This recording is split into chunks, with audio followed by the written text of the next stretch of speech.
નમસ્કાર મિત્રો, ઘણી બધી રિક્વેસ્ટ અને ઘણા બધા આગ્રહના લીધે હું દર્શન ફાઇનલી તમારી બધાની સામે આપણે આ નવી ચેનલ લાવી રહ્યો છું, જેનું નામ છે જ્ઞાન સેતુ ગુરુકુલ.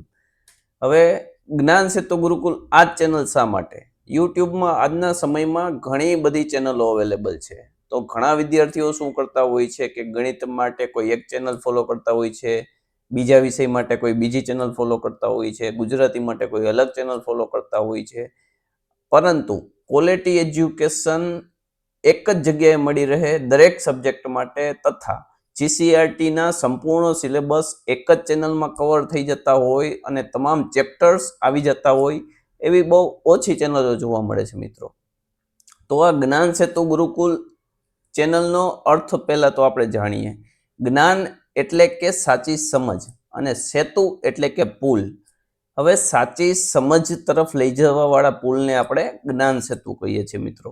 અને ગુરુકુલ એટલે એવી જગ્યા કે જ્યાં દરેક વિદ્યાર્થીઓ સમાન રીતે ગુરુ પાસેથી કંઈક જ્ઞાન મેળવી શકે, નવું શીખી શકે, એવી જગ્યાને આપણે ગુરુકુલ કહીએ છીએ.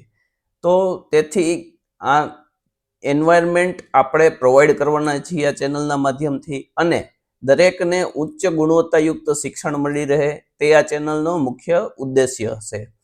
હવે આ ચેનલમાં આપણે ધોરણ 5 થી લઈને 10 સુધીના તમામ અભ્યાસક્રમોને કવર કરશું. શરૂઆત આપણે જીસીઆરટી થી કરશું, ધોરણ 5ના ચેપ્ટર 1 થી. હવે જ્ઞાન સેતુ ગુરુકુળની આમ તો ઘણી બધી ખાસિયતો છે મિત્રો, પરંતુ થોડીક ખાસિયતોની આપણે અહીં ચર્ચા કરીએ. તો પહેલા તો જીસીઆરટી છે એટલે સરળ ભાષા આપણે ગુજરાતીમાં દરેકને સમજણ પડે એવી ભાષાનો પ્રયોગ કરશું. તથા ગામડાના હોય કે શહેરના હોય, પછી અમુક સબ્જેક્ટમાં હોશિયાર હોય કે નબળા હોય, તો દરેક સબ્જેક્ટ એવા પાયાથી આપણે શરૂઆત કરશું કે જે દરેક સ્ટુડન્ટને સરળતાથી સમજી શકે અને દરેક વિદ્યાર્થી સમાન સ્થાન અહીંયા ધરાવશે. ક્વોલિટી એજ્યુકેશન ઉપર મુખ્યત્વે આપણો ફોકસ હશે.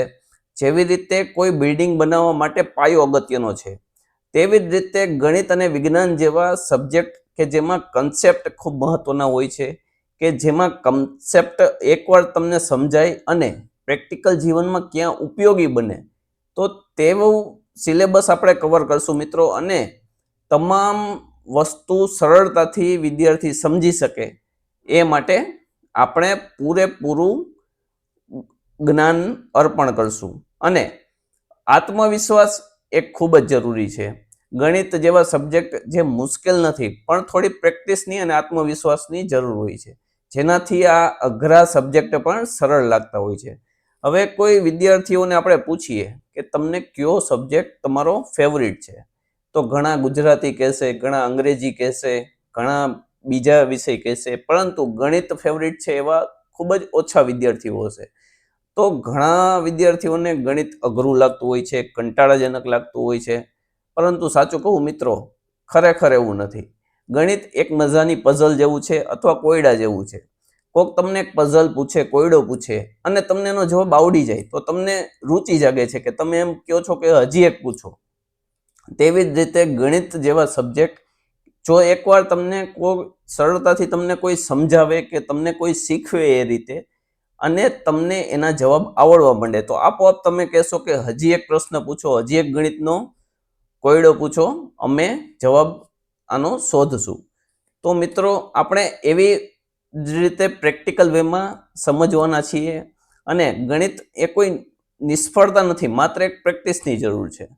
તો ગણિત અને વિજ્ઞાન જેવા કન્સેપ્ટ આપણે એવી રીતે શીખશું કે જે બોરિંગ સબ્જેક્ટમાંથી આપણે રસપ્રદ કઈ રીતે બને, અને ગણિતમાંથી દરેક વિદ્યાર્થી પાયો કઈ રીતેનો સ્ટ્રોંગ બને. ધોરણ 5 થી લઈને 10 સુધી તમામ ગણિતના કન્સેપ્ટ અહીં આપણે ક્લિયર કરાવીશું. હવે જો તમે આ ચેનલને સબસ્ક્રાઈબ કરજો, લાઈક કરજો, શેર કરજો અને બેલ આઇકોન પર પ્રેસ કરીને રાખજો, જેથી કરીને તમામ જે વિડીયો આવે એની તમને નોટિફિકેશન મળી રહે. તથા તમારી કંઈ ક્વેરી હોય, ક્વેશ્ચન હોય તો કમેન્ટ સેક્શનમાં જરૂરથી જણાવજો. Thank you.